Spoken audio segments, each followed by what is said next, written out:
प्रतीत होता है, मेरा रोम रोम भारत है, मैं ही घनीभूत भारत हूं। तो ऐसे भारत के पुनर्निर्माण में एक युवा शक्ति को जागृत करने के लिए एक बार पूज्य महाराज जी के मार्गदर्शन हेतु मैं पुनः युवा शक्ति का स्वतंत्र भारत के 75 वर्ष के पश्चात के इतिहास को लिखने के इस अवसर पर मैं पुनः युवा शक्ति का हृदय से वंदन और अभिनंदन करते हुए राष्ट्र निर्माण में उसकी प्रत्यक्ष भूमिका का आह्वान करते हुए अपनी बात को समाप्त करता हूं। बहुत बहुत धन्यवाद।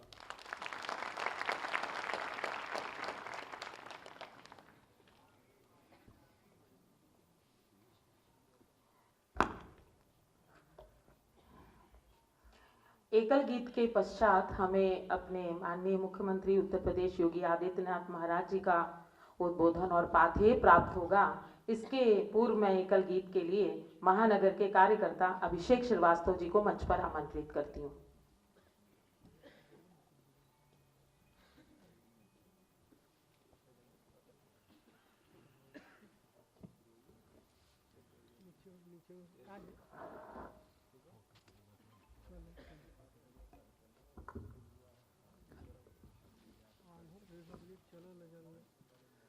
जिस दिन सोया राष्ट्र जगेगा, दिस दिस फैला तमस हटेगा। जिस दिन सोया राष्ट्र जगेगा, दिस दिस फैला तमस हटेगा। भारत विश्व बंधु का गायक, भारत मानवता का नायक। भारत विश्व बंधु का गायक, भारत मानवता का नायक। सदियों से था युगों रहेगा, सदियों से था युगों रहेगा। दिस दिस फैला तमस हटेगा। वैभवशाली जब हम होंगे, नहीं किसी से हम कम होंगे। वैभवशाली जब हम होंगे, नहीं किसी से हम कम होंगे। क्यों ना फिर गंतव्य मिलेगा, क्यों ना फिर गंतव्य मिलेगा। दिस दिस फैला तमस हटेगा, दिस दिस फैला तमस हटेगा। हम सब की तो राह एक है, कोटि हृदय और भाव एक है। हम सब की तो राह एक है, कोटि हृदय और भाव एक है। बात हमारी विश्व सुनेगा, बात हमारी विश्व सुनेगा। दिस दिस फैला तमस हटेगा, दिस दिस फैला तमस हटेगा। जिस दिन सोया राष्ट्र जगेगा, दिस दिस फैला तमस हटेगा, दिस दिस फैला तमस हटेगा।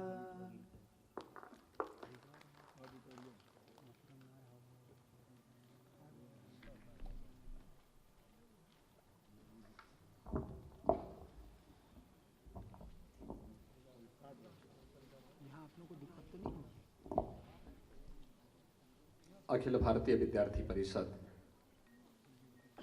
गोरक्ष प्रांत के 61वें अधिवेशन कार्यक्रम में मंच पर उपस्थित अखिल भारतीय विद्यार्थी परिषद की प्रांत अध्यक्ष प्रोफेसर सुषमा पांडे जी, प्रांत मंत्री श्री सौरभ गौड़ जी, विशेष आमंत्रित सदस्य के रूप में राष्ट्रीय कार्यकारिणी परिषद के विशेष आमंत्रित सदस्य डॉक्टर राजशरण शाही जी, क्षेत्रीय संगठन मंत्री पूर्वी उत्तर प्रदेश श्री घनश्याम शाही जी, राष्ट्रीय सह छात्रा कार्य प्रमुख प्रोफेसर उमा श्रीवास्तव जी, प्रांत संगठन मंत्री श्री आनंद गौरव जी, 61वें प्रांत अधिवेशन के इस त्रिदिवसीय आयोजन में सहभाग करने के लिए आए हुए गोरक्ष प्रांत के अलग अलग जनपदों के सभी अखिल भारतीय विद्यार्थी परिषद से जुड़े हुए पदाधिकारी और सदस्यगण, मुझे आज हार्दिक प्रसन्नता की अनुभूति हो रही है कि मुझे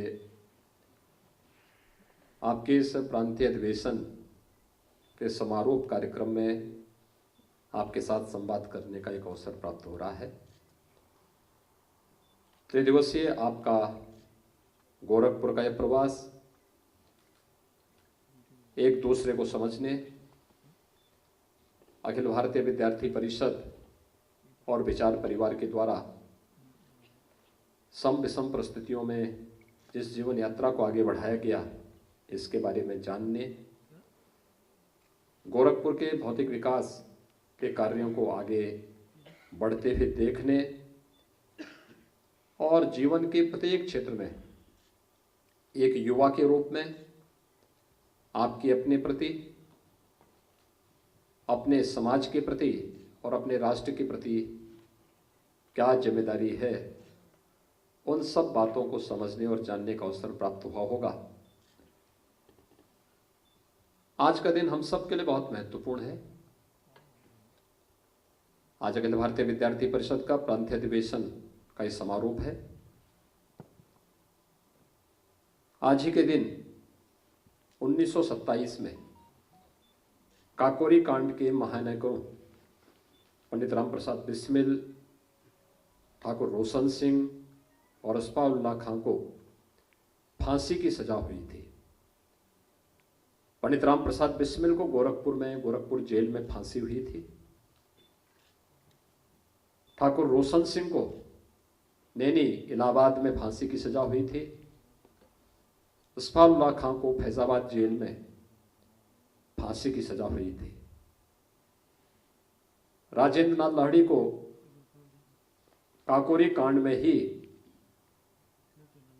17 दिसंबर 1927 को, यानी सजा होनी थी 19 दिसंबर को, लेकिन 2 दिन पहले ही गोंडा की जेल में उन्हें फांसी की सजा दे दी गई। चंद्रशेखर आजाद कांग्रेस कभी पकड़ नहीं पाए, लेकिन एक मुखबरी के कारण वह अंग्रेजों से मुकाबला करते हुए बाद में वीर गति को प्राप्त हुए। तो स्वाभाविक रूप से गोरखपुर उन क्रांतिकारियों की भूमि भी है जिन्होंने देश की आजादी के लिए, हम सब जानते हैं 1857 की क्रांति की बिगुल को फूंकने वाला कोई क्षेत्र रहा है तो पूर्वी उत्तर प्रदेश की गोरक्ष प्रांत की उसमें अग्रणी भूमिका रही। चाहे वह बलिया हो या गोरखपुर में बंधु सिंह के नेतृत्व में प्रथम स्वतंत्र समर में हुआ योगदान रहा हो, या फिर देश के अलग अलग क्षेत्रों में झांसी में रानी लक्ष्मीबाई के नेतृत्व में, या मेरठ में, या देश के अलग अलग क्षेत्रों में, यह देश कभी रुका नहीं। और जब प्रांतीय अधिवेशन अखिल भारतीय विद्यार्थी परिषद का हो रहा है तो गोरक्ष प्रांत में चोरी चोरा, गोरखपुर जनपद के अंदर ही चोरी चोरा में 1922 में चोरी चोरा की ऐतिहासिक घटना यहाँ के किसानों ने, यहाँ के नौजवानों ने, यहाँ के मजदूरों ने ब्रिटिश हुकूमत को उखाड़ने के लिए इसे गोरखपुर की धरती से देश की आजादी के लिए इस अभियान को आगे बढ़ाने का कार्य भी किया था। यह वर्ष हमारे लिए बहुत महत्वपूर्ण है। देश आज एक आजादी का अमृत महोत्सव मना रहा है।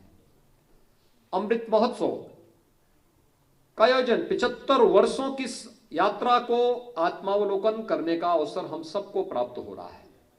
और अमृत महोत्सव का महत्व इसलिए भी है कि अमृत महोत्सव के इन 75 वर्षों में भारत ने कितनी यात्रा प्रारंभ की। जो सपने देखे गए थे भारत के महापुरुषों ने, देश के उन अमर सपूतों ने कि आजाद भारत होगा। सोचिए, जब पंडित राम प्रसाद बिस्मिल को गोरखपुर जेल में फांसी की सजा हो रही होगी, उस समय उम्र क्या थी उनकी? ठाकुर रोशन सिंह को जब नैनी इलाहाबाद की जेल में फांसी की सजा हो रही थी, उनकी उम्र क्या थी? लेकिन एक जज्बा था। वे जानते थे अंग्रेजों के बारे में। उस समय भी एक कहावत थी कि इनका सूरज कभी अस्त नहीं होता। लेकिन इस क्रांति की लौ ने और उन क्रांतिकारियों के जज्बे ने अंग्रेजों के सूरज को ऐसा अस्त कर दिया कि देखते ही देखते यह देश स्वाधीनता की उस सुगंध के साथ, जिसमें हम सबको जीने और अपनी आजादी के अमृत महोत्सव को मनाने का अवसर प्राप्त हो रहा है। आप युवा हैं। अखिल भारतीय विद्यार्थी परिषद जैसे राष्ट्रवादी छात्र संगठन से जुड़ने का अवसर आप सबको प्राप्त हुआ है। जब गोरखपुर जेल में पंडित राम प्रसाद बिस्मिल को फांसी की सजा हो रही थी, उस समय उनसे पूछा गया कि अपनी अंतिम इच्छा बताओ। उसने कहा, मेरी इच्छा तो एक ही है कि इस भारतवर्ष में 100 बार मेरा जन्म हो और कारण सदा ही मृत्यु का देशोपकारक कर्म हो। यानी उन्होंने उस समय यह नहीं कहा कि मुझे स्वर्ग मिले, उन्हें यह नहीं कहा मुझे मुक्ति मिले। उन्होंने कहा, जब तक मेरा देश स्वाधीन नहीं हो जाता है, तब तक बार बार इस भारत भूमि पर मुझे जन्म लेने का सौभाग्य प्राप्त हो और देश और धर्म के उद्धार के लिए मैं बार बार जन्म लेऊं और इसी के लिए अपने आप को समर्पित करूं। इस भाव के साथ पंडित राम प्रसाद बिस्मिल ने फांसी की सजा को गोरखपुर जेल में छूने का कार्य किया था। उस पीढ़ी की वर्तमान विरासत के योद्धा आप हैं। और स्वतंत्र भारत आज जिस दिशा में आगे बढ़ रहा है, एक विश्वास के साथ, एक आत्मविश्वास के साथ प्रधानमंत्री मोदी जी ने इस देश को कुछ सूत्र दिए कि अमृत महोत्सव का मतलब क्या है। देश की आजादी के 75 वर्ष होना मात्र नहीं, बल्कि अमृत काल है। इसका मतलब क्या है? यह अमृत काल ऊर्जा का काल है। ये ऊर्जा विचारों की ऊर्जा, प्रेरणा की ऊर्जा, उन अमर शहीदों के त्याग और बलिदान से प्रेरणा प्राप्त करने की ऊर्जा, ये ऊर्जा नए भारत के निर्माण की ऊर्जा, ये ऊर्जा आत्मनिर्भर भारत की परिकल्पना को साकार करने की ऊर्जा। आत्मनिर्भर भारत, क्या कोई देश विदेशी नकल करके कभी स्वावलंबन और आत्मनिर्भरता के लक्ष्य को प्राप्त कर सकता है? कभी नहीं। अपने बल पर, अपने दम पर, अपनी परंपरा और अपनी संस्कृति को आगे बढ़ाकर हम तकनीक का विरोध न करें, हम तकनीक को युगानुकूल करें, अपने अनुरूप बनाएं और फिर उसकी वह हमारे हाथों से संचालित हो, हमारे अनुरूप बने, उसको अपने अनुरूप बनाने की प्रक्रिया का हिस्सा बने और उस व्यवस्था के लिए आत्मनिर्भर भारत की परिकल्पना आज आप देख सकते हैं। नए भारत का, एक श्रेष्ठ भारत और एक भारत की परिकल्पना कैसे साकार होती गई? कोई सोचता था? जब इस देश पर धारा 370 थोपी गई थी। 1952 में चोरी छिपे देश के संविधान में एक धारा चोरी छुपे डाली गई थी। बाबा साहब भीमराव अंबेडकर ने प्रतिकार किया था, लेकिन उस समय कांग्रेस नेतृत्व के सामने उनकी आवाज दबा दी गई। उस समय एक आवाज निकली थी, और जो आवाज उस समय प्रखरता के साथ आगे बढ़ी थी, जिसने कहा था कि एक देश में 2 विधान, 2 प्रधान और 2 निशान नहीं चलेंगे। वो आवाज थी डॉक्टर श्यामा प्रसाद मुखर्जी की। श्यामा प्रसाद मुखर्जी देश के पहले नेता थे जिन्होंने कश्मीर की आजादी के लिए, कश्मीर को धारा 370 से मुक्ति प्रदान करने के लिए, कश्मीर की परमिट की समस्या, परमिट सिस्टम को समाप्त करने के लिए अपने आप को बलिदान दिया था। वे बलिदान हुए थे कश्मीर, वहां पर कश्मीर में। लेकिन यह मुद्दा सदैव जीवित रहा। डॉक्टर श्यामा प्रसाद मुखर्जी का बलिदान व्यर्थ नहीं गया। जब अवसर मिला, प्रधानमंत्री मोदी जी के नेतृत्व में कश्मीर से धारा 370 समाप्त के लिए, सदैव के लिए समाप्त हुई। आज कश्मीर एक भारत श्रेष्ठ भारत का हिस्सा बन चुका है। एक भारत श्रेष्ठ भारत। मुझे याद है अखिल भारतीय विद्यार्थी परिषद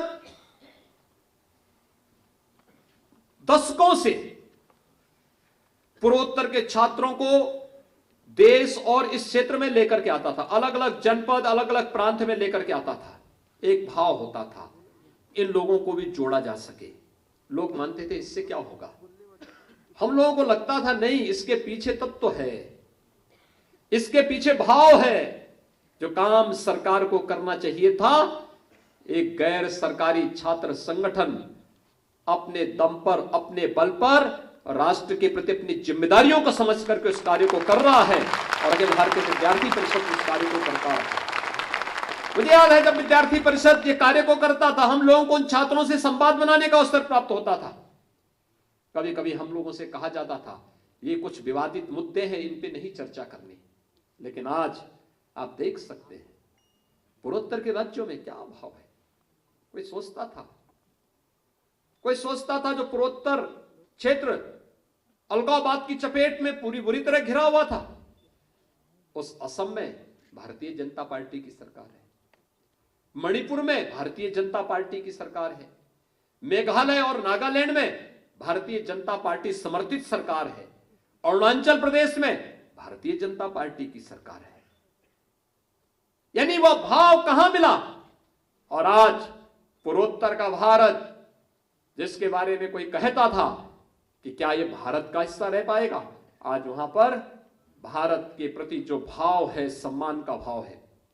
अरुणाचल प्रदेश में आप जाइए, वहां के प्रत्येक नागरिक से कोई मिलता है तो उसका संबोधन क्या होता है, जय हिंद का। परस्पर वार्तालाप में भी जब वह अपना शिष्टाचार निभाते हैं तो जय हिंद के साथ निभाते हैं। तो पूर्वोत्तर का सबसे अंतिम कोने पर भारत की सीमा पर खड़ा एक प्रांत क्षेत्रफल की दृष्टि से बड़ा होगा, लेकिन इसका संबोधन, यह भाव अगर वहां पर आया है भारत और भारतीयता के प्रति, एक भारत श्रेष्ठ भारत की परिकल्पना को साकार करने के लिए, तो स्वाभाविक रूप से बताता है कि अखिल भारतीय विद्यार्थी परिषद कहीं गलत नहीं था। अखिल भारतीय विद्यार्थी परिषद जिन मुद्दों के लिए कार्य कर रहा था उसको लेकर के निरंतर आगे बढ़ा, और आज उसका परिणाम भी हम सबके सामने देखने को मिला है। कोई सोचता था 1980 के दशक में राम जन्मभूमि आंदोलन प्रारंभ हुआ। अयोध्या में राम जन्मभूमि आंदोलन जब प्रारंभ हुआ, लोग कहते थे क्या ये सपना साकार हो पाएगा। कोई नहीं कहता था, देश और दुनिया की कोई ताकत कहती, सब कहते थे अरे बेफजूल की बात है, सब लड़ने, सब केवल फालतू की बात कर रहे हैं। लेकिन वह सपना भी आज साकार हुआ। अयोध्या में भगवान राम का भव्य मंदिर के निर्माण का कार्य भी प्रारंभ हो चुका है। जो असंभव माना जाता था, शांतिपूर्ण सौहार्दपूर्ण तरीके से वे कार्य भी संपन्न हुए हैं। कोई मानता था योग की विधा को दुनिया में वैश्विक मान्यता मिलेगी। योग 21 जून की तिथि विश्व योग दिवस के रूप में मनाई जा रही है। कुंभ की विरासत हजारों वर्षों की विरासत थी। आज कुंभ यूनेस्को द्वारा मानवता के अमूर्त सांस्कृतिक धरोहर के रूप में उसको मान्यता दे दी गई। कोई इन बातों को कभी विश्वास करता था कि काशी बाबा विश्वनाथ का धाम? मुझे याद है जब मैं मुख्यमंत्री बना था तो प्रधानमंत्री जी ने मुझे बताया था कि गांधी जी 1916 में काशी हिंदू विश्वविद्यालय के उद्घाटन समारोह में आए थे और उद्घाटन समारोह के दौरान उनको काशी विश्वनाथ मंदिर में दर्शन करने का अवसर प्राप्त हुआ था। वहां की तंग गलियों को और उन गलियों में व्याप्त गंदगी को देख करके बहुत तीखी टिप्पणी महात्मा गांधी ने की थी। उस समय राष्ट्रपिता का संबोधन उनको नहीं मिला था, नए भारत की राजनीति में नए नए आए थे और उस समय उन्होंने बहुत तीखी टिप्पणी की थी। इतनी तीखी टिप्पणी की थी, अगर महात्मा गांधी जी के उस ऑडियो को आप सुनेंगे आपको भी लगता होगा कि क्या वास्तव में काशी में बाबा विश्वनाथ का मंदिर इस प्रकार की तंग गलियों और गंदगी से भरा पड़ा रहा होगा। उस समय काशी की आबादी इतनी ज्यादा नहीं रही होगी, लेकिन गंदगी तब भी थी, अव्यवस्था थी, मक्खियां भिन भिना रही थी, तंग गलियां थी। याद करिए 100 वर्ष पहले 1916 में। लेकिन आज आप जाइए, राष्ट्रपिता महात्मा गांधी भी खुश हो रहे होंगे कि जो बात मैं उस समय बोलता था प्रधानमंत्री मोदी जी ने उस परिकल्पना को साकार कर दिया काशी विश्वनाथ धाम के माध्यम से। और याद रखना दो चीजें, कैसे एक भारत श्रेष्ठ भारत की परिकल्पना साकार होती है। प्रयागराज कुंभ में प्रधानमंत्री मोदी जी आते हैं, संगम पे डुबकी लगाते हैं, लेकिन संगम के प्रति आस्था तो व्यक्त करते हैं, लेकिन स्वच्छ कुंभ की सार्थकता को साकार करने वाले स्वच्छता कर्मियों के पाद प्रक्षालन का कार्य करते हैं। क्या देश के किसी प्रधानमंत्री को कभी यह कार्य करते हुए देखा था? कभी हो पाया था?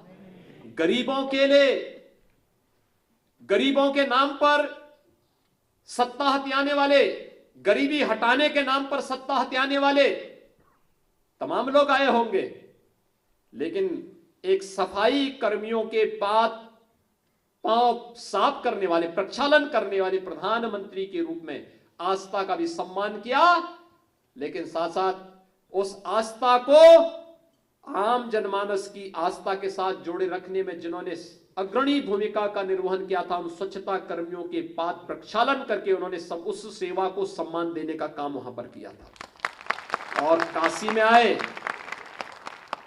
तो काशी में गंगा जी में डुबकी लगाने के बाद भगवान शिव का अभिषेक किया, शिव की पूजा की, आस्था व्यक्त की, देश की आस्था को सम्मान दिया, लेकिन आस्था को सम्मान देने वाले उन श्रमिकों को ऊपर पुष्प वर्षा करके उन्हें भी सम्मानित करने का काम किया। क्या इस देश ने कभी देखा है? यही तो नया भारत है और इस नए भारत में हम सबको अपनी इस भूमिका के साथ आगे बढ़ना है। इसलिए बढ़ना है क्योंकि दुनिया कोरोना महामारी का सामना कर रही है। पूरी दुनिया पिछले 20-22 महीनों से एक महामारी का सामना कर रही है। इस सदी की सबसे बड़ी महामारी है। नेतृत्व कैसे होता है इस बात पर निर्भर करता है। आप याद करिए, महाभारत में सरसैया पर लेटे हुए भीष्म पितामह के सामने युधिष्ठिर गए और उस समय उन्होंने कुछ जिज्ञासाएं की कि राज्य का संचालन कैसे होना चाहिए, उसका कारण क्या है। और उस समय तब भीष्म पितामह ने कहा था, राजा कालस्य कारणम, राजा परिस्थिति का दास नहीं हो सकता है। वह शासक नहीं जो परिस्थितियों के सामने घुटना टेक ले।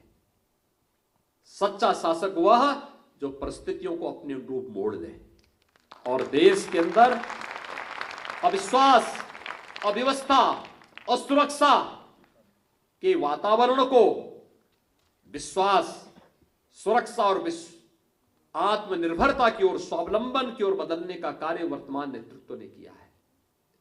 आप सबके सामने, पूरे देश के सामने उदाहरण सबके सामने है, कैसे विश्वास में बदल दिया पूरे देश को, कैसे आत्मनिर्भरता की ओर कर दिया गया भारत को, कैसे कोरोना कालखंड में कोरोना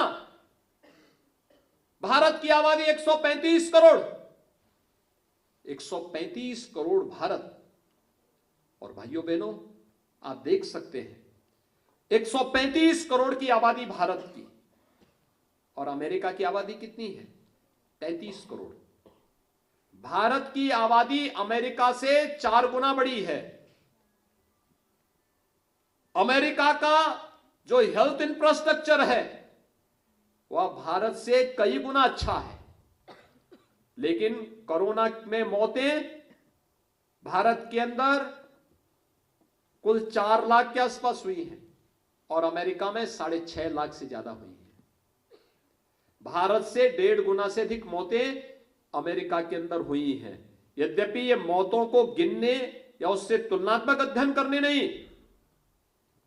एक योग्य शासक के उन गुणों को हम सबके सामने बताता है, कैसे जब शासक जनता की पीड़ा के साथ अपनी पीड़ा को जोड़ता है, जनता की पीड़ा के साथ अपनी संवेदना को जोड़ता है, उनके सुख दुख के साथ स्वयं खड़ा होता है, प्रत्यक्ष और मूर्त रूप से खड़ा होता है, तो समस्या फिर समस्या नहीं रह जाती है।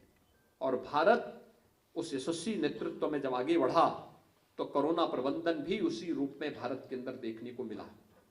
लेकिन दुनिया की बड़ी बड़ी ताकतें कोरोना के सामने पस्त हो गई, लेकिन भारत कोरोना प्रबंधन में न केवल दुनिया के देशों का बल्कि विश्व स्वास्थ्य संगठन और दुनिया के अंतर्राष्ट्रीय संस्थाओं की सराहना को भी प्राप्त किया है, जिसका प्रधानमंत्री मोदी जी के नेतृत्व में एक बेहतरीन उदाहरण देश ने प्रस्तुत किया।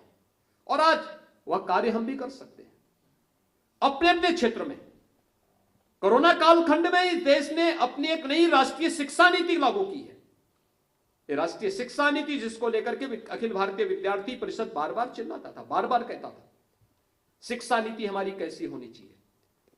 उस शिक्षा नीति के उस भाव को प्रस्तुत करने का कार्य भी अगर राष्ट्रीय शिक्षा नीति में आया है तो अखिल भारतीय विद्यार्थी परिषद का दायित्व बनता है कि वह अपने अपने संस्थाओं में इसके मसौदे को चर्चा का विषय बनाए, डिबेट का विषय बनाए, इसके अच्छे मुद्दों को लेकर के फिर अपने कॉलेजेस में छात्रों के अलग अलग समूह के साथ बैठे और प्रभावी ढंग से इसको लागू करने के कार्य के साथ अगर जुड़ता है तो स्वाभाविक रूप से राष्ट्रीय शिक्षा नीति आत्मनिर्भर भारत की परिकल्पना को साकार करने में भी योगदान देगा और भारत को फिर से शिक्षा के क्षेत्र में विश्व गुरु के रूप में स्थापित करने में भी इसकी बड़ी भूमिका होगी और उस दिशा में एक नया प्रयास हमें प्रारंभ करना होगा। इस दिशा में एक प्रयास।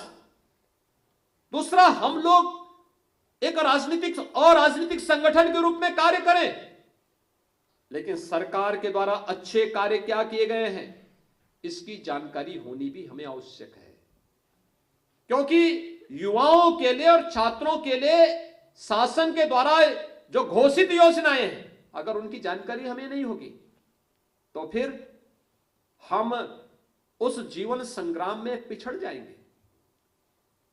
और मैं इसका भाव देखता हूं। मुझे याद है 2018 में मैंने प्रदेश के एक टेक्निकल इंस्टीट्यूशन से जुड़े हुए कुछ छात्रों को बुलाया बातचीत करने के लिए। 22 छात्र आए थे। उन्होंने अपना बीटेक पूरा किया था और वे लोग मेरे पास आए थे। मैंने उनसे बातचीत प्रारंभ की। मैंने उनसे पूछा कि वे आप किस प्रकार की फैमिली बैकग्राउंड से हैं, आपने अपना एजुकेशन पूरा किया है, अब आप क्या करना चाहते हैं, आगे आप क्या बनना चाहते हैं। आप आश्चर्य करेंगे, 22 में से 16 बच्चे ऐसे थे जिन्होंने मुझसे कहा कि हम अपना स्टार्टअप स्थापित करना चाहते हैं। टेक्निकल बैकग्राउंड था, टेक्नोक्रेट थे, तो अपना स्टार्टअप स्थापित करने में उनके लिए कोई कठिनाई नहीं थी। जो 6 बच्चे बचे थे उनमें से 2 ने कहा कि हम मल्टीनेशनल कंपनी में जाएंगे और उनको वहां पर उनको पैकेज भी मिल गया था। 2 ने कहा कि साहब हमारा कारोबार पहले से चल रहा है, हम उसमें कार्य कर रहे हैं। और 2 ने कहा कि साहब हम सरकारी नौकरी करेंगे। यानी सरकारी नौकरी के लिए 22 में से केवल 2 मिले थे। 2 को परंपरागत कारोबार था, 2 मल्टीनेशनल कंपनी में चले गए। 16 ने कहा कि साहब हम अपना स्टार्टअप स्थापित करेंगे। तो मेरी जिज्ञासा का विषय वो 16 बच्चे थे जो अपना स्टार्टअप स्थापित करना चाहते थे। तो मैंने उनसे पूछा, अलग अलग उसमें, किसी का सॉलिड वेस्ट में था, किसी का लिक्विड वेस्ट में काम करने की कोई इच्छुक थे, कुछ लोग एनर्जी इफिशिएंसी के क्षेत्र में काम करने के इच्छुक थे, अलग अलग उसमें काम करने के लोग इच्छुक थे। मैंने उनसे कहा कि ठीक है, समस्या क्या है? बहुत छोटी पूंजी की आवश्यकता उनमें सभी को थी। तो मैंने कहा समस्या क्या है? फिर मैंने कहा इस संबंध में तो पहले से योजनाएं हैं। प्रधानमंत्री स्टार्टअप की योजना है, प्रधानमंत्री मुद्रा की योजना है, मुख्यमंत्री स्वरोजगार योजना की योजना भी है, प्रदेश के अंदर 1 डिस्ट्रिक्ट 1 प्रोडक्ट की योजना भी है।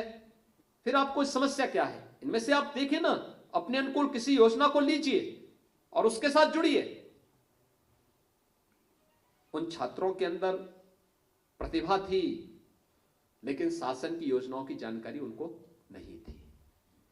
अगर अखिल भारतीय विद्यार्थी परिषद केंद्र और राज्य सरकार की नीतियों को लेकर के और फिर छात्रों के समूह के सामने इन योजनाओं पर चर्चा करता है, तो वह समूह आपके साथ स्वतः स्फूर्त भाव के साथ जुड़ता हुआ दिखाई देता है। प्रधानमंत्री मुद्रा योजना की तीनों कैटेगरी को लेकर के, प्रधानमंत्री स्टार्टअप की योजना को लेकर के,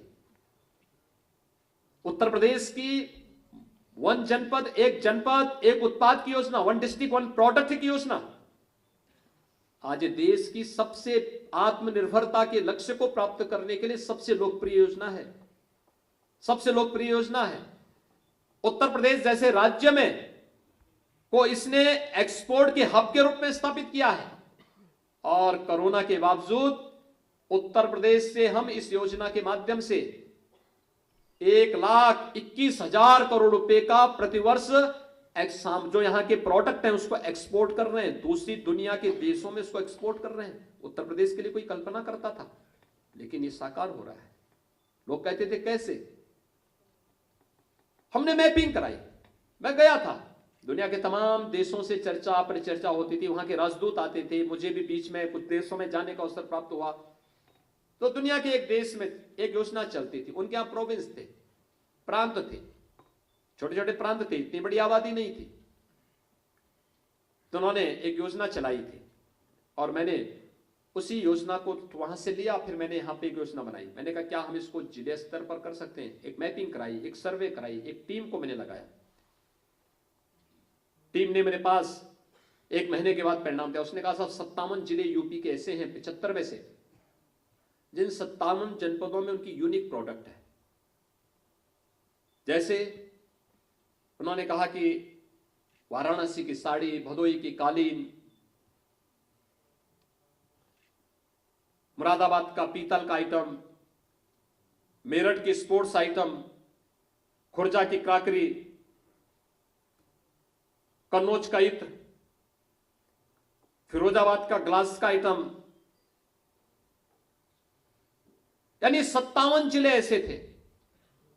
शेष जो 18 जनपद थे, मैंने कहा इनके लिए भी कुछ देखो। और फिर एक एक जनपद के साथ आप देखिए, मात्र 1 महीने की एक्सरसाइज ने, 1 महीने की एक्सरसाइज ने कैसे कैसी चीजें थी। कोई किसी को मालूम है? ये बांसुरी जो बजती है देश और दुनिया में, इसको कहां बनाया जाता है? उत्तर प्रदेश की पीलीभीत जनपद में। बांसुरी कहीं भी बजती होगी, उसका निर्माण होता है पीलीभीत जनपद में। ये ढोलक और तबला जितने बजते हैं, इसका निर्माण कहां होता है? उत्तर प्रदेश के अमरोहा जनपद में। ये राष्ट्रीय और अंतर्राष्ट्रीय स्तर पर क्रिकेट खेलने के जितने बल्ला होते हैं, ये सब कहां बनते हैं? मेरठ में। पीतल के आइटम जितनी बनती हैं दुनिया के अंदर, वो सब मुरादाबाद में बनती है। अलग विषय है कि बाद में कोई देश या कोई कंपनी उस पर अपना ठप्पा मार ले। कालीन का सबसे अच्छा कार्य आज भी होता है तो भदोई में होता है, और फिर उस कार्यक्रम को हम लोगों ने आगे बढ़ाया। गोरखपुर की बात आई तो मैंने गोरखपुर के लिए कहा कि भाई गोरखपुर में यहां पर क्या करेंगे लोग, तो यहां पे हम लोगों ने टेराकोटा को लिया। लोग कहते थे टेराकोटा से क्या होगा, मैंने कहा टेराकोटा सबसे अच्छा आइटम साबित होगा। लोगों ने कहा कैसे, मैंने कहा टेराकोटा की आइटम से हम चीन को पछाड़ेंगे। लोगों ने कहा कैसे पछाड़ेंगे, मैंने कहा अभी देखना। हम लोगों ने प्लास्टिक बैन किया। प्रदेश के प्रजापति समुदाय और कुम्हारों को हम लोगों ने कहा कि अप्रैल से जून तक आपको मिट्टी फ्री, आप जितनी मिट्टी निकालना चाहते हैं निकाल लीजिए।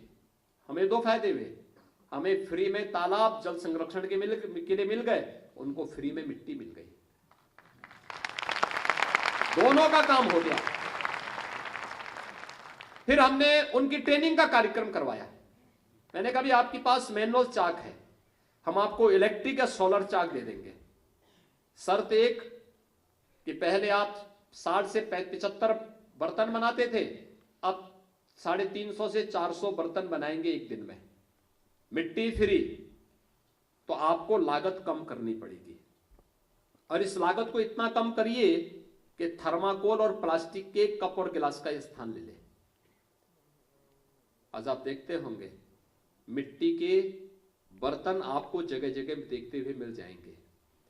हमें जब अयोध्या में दीपोत्सव के कार्यक्रम को करना था, तो दीपोत्सव के कार्यक्रम के लिए पूरे प्रदेश से मुझे 51,000 दीप मंगाने, पूरे प्रदेश से मंगाने पड़े थे।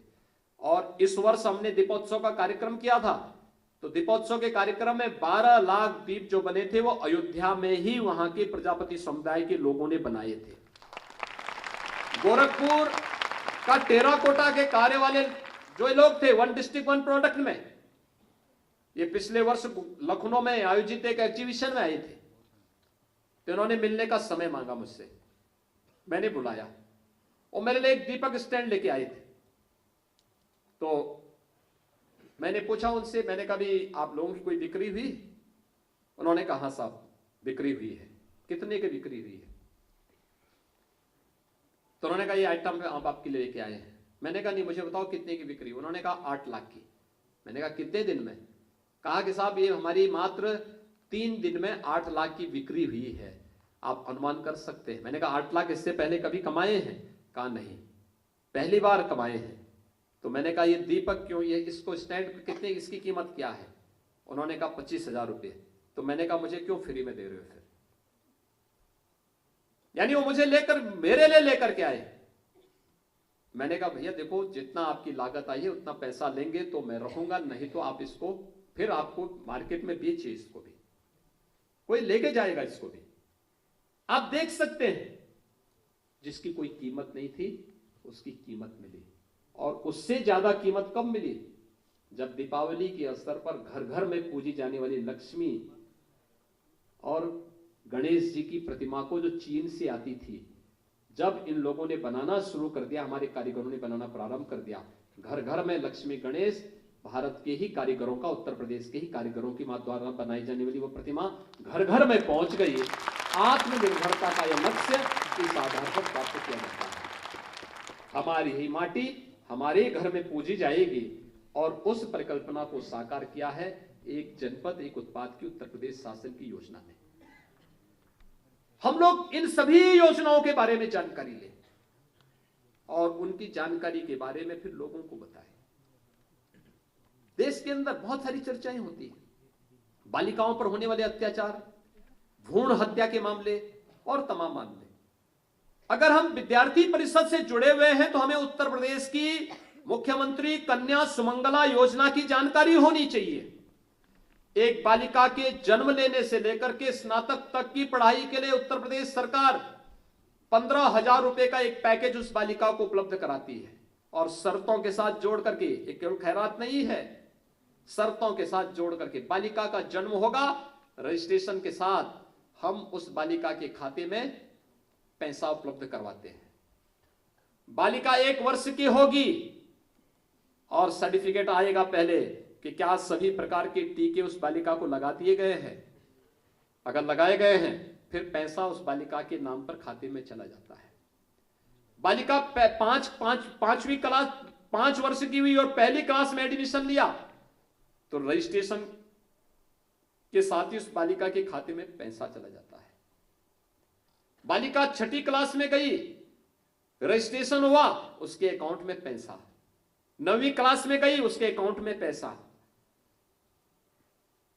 12वीं क्लास में गई, 12वीं पास किया, कोई डिप्लोमा कोर्स, कोई सर्टिफिकेट कोर्स या ग्रेजुएशन करना चाहती है, फिर पैसा उसके अकाउंट में जाता। कुल 15,000 रुपए अलग अलग उसमें अलग अलग किस्तों में उन बालिकाओं के खाते में जाता है और उस बालिका को हम फ्री एजुकेशन की से भी जोड़ रहे हैं। अगर हमें जानकारी नहीं होगी तो हम कैसे बताएंगे। तमाम ऐसी योजनाएं हैं जिन योजनाओं की जानकारी हम सबको होनी चाहिए और उन योजनाओं पे डिबेट करना, उन योजनाओं के बारे में बताना, चर्चा परिचर्चा का विषय बनाना, एक सार्थक और सकारात्मक पहल को आगे बढ़ा देना। अगर इन कार्यक्रमों के साथ हम जुड़ेंगे, शासन से जुड़ी हुई सकारात्मक योजनाओं को अगर आगे बढ़ाने में हम योगदान देते हैं तो उसका सकारात्मक प्रभाव समाज पर पड़ेगा और समाज फिर उस दिशा से आपके प्रति भी एक सकारात्मक सोच के साथ आगे बढ़ेगा। अखिल भारतीय विद्यार्थी परिषद ने तमाम चुनौतीपूर्ण कार्य किए हैं और चुनौतीपूर्ण उन कार्यों का सामना करते हुए आज उसका परिणाम है कि केंद्र और प्रदेश सरकार पूरी मजबूती के साथ जीवन के प्रत्येक क्षेत्र में उन कार्यक्रमों को तेजी के साथ आगे बढ़ाने का कार्य कर रहा है। आज संघर्ष का नहीं बल्कि सुशासन के उस लक्ष्य को आगे बढ़ाने के लिए एक युवा की क्या भूमिका हो सकती है, उस भूमिका के लिए अपने युवाओं को तैयार करना और उस भूमिका के लिए अखिल भारतीय विद्यार्थी परिषद को स्वयं आजादी के इस अमृत महोत्सव वर्ष के अवसर पर अपने आप को उस रूप में आगे बढ़ाने के लिए तैयार करना होगा। आपका यह त्रिदिवसीय सम्मेलन इस दिशा में अनेक रचनात्मक कार्यक्रमों के साथ जुड़ा रहा और इन रचनात्मक कार्यक्रमों को आगे बढ़ाते हुए उन सभी प्रोग्राम को आप अपने अपने क्षेत्र में आगे बढ़ाने का कार्य करेंगे। इस विश्वास के साथ आपके इस पूरे आयोजन के लिए मैं आयोजकों को हृदय से धन्यवाद देता हूं। आप सबके प्रति अपनी मंगलमय शुभकामनाएं देता हूं और विश्वास व्यक्त करता हूं कि आजादी का अमृत महोत्सव हम सबको भारत को दुनिया की एक महाताकत के रूप में स्थापित करने में, भारत के युवाओं को आगे बढ़ने के लिए प्रेरित करेगी। आप सबके प्रति मेरी शुभकामनाएं। धन्यवाद। जय हिंद।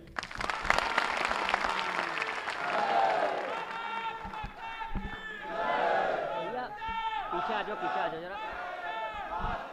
नियंत्रण।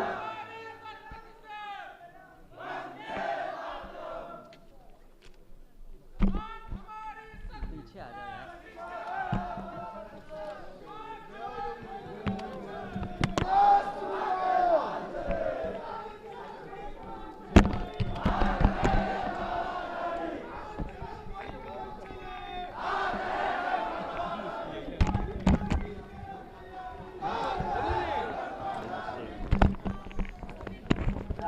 सभी कार्यकर्ता अपने ही स्थान पे रहेंगे। सभी कार्यकर्ता अपने